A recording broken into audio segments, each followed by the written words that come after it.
In this slide, we are going to view DFT, discrete Fourier transform, as orthogonal decomposition.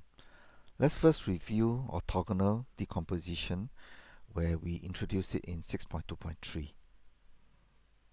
Now this was theorem 5, and first we have a set of orthogonal vectors. Remember, orthogonal basically means that u1 is orthogonal to u2, and of course uj is orthogonal to uk when j is not equal to k. Basically, the inner product between all these vectors are zeros. And remember that when we have an orthogonal basis, remember the word basis means that the set of vectors that spans the space. Now, when we have an orthogonal basis, we can find the linear combination very easily, where y, the input of Rn, when we deal with it in 6.2.3, can be decomposed into scalar multiplications of u1, u2 up to up in this form.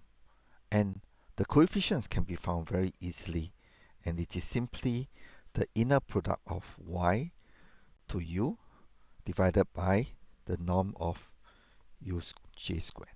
So this is basically uj, the norm squared, or in the past we had it as uj dot uj. Okay,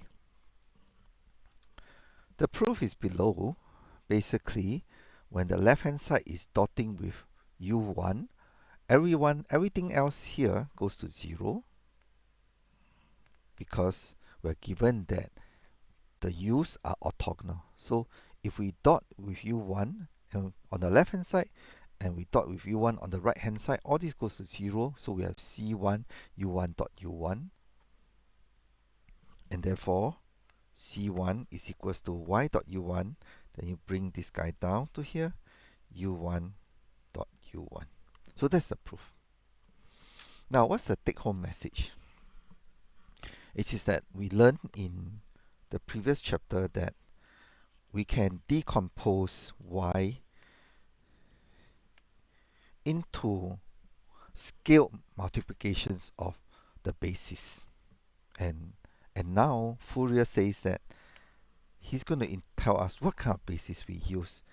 And he told us that we can use complex exponentials. And complex exponentials of different frequencies are also orthogonal. And then when we realize it from this way, we understand discrete Fourier transform as orthogonal decomposition.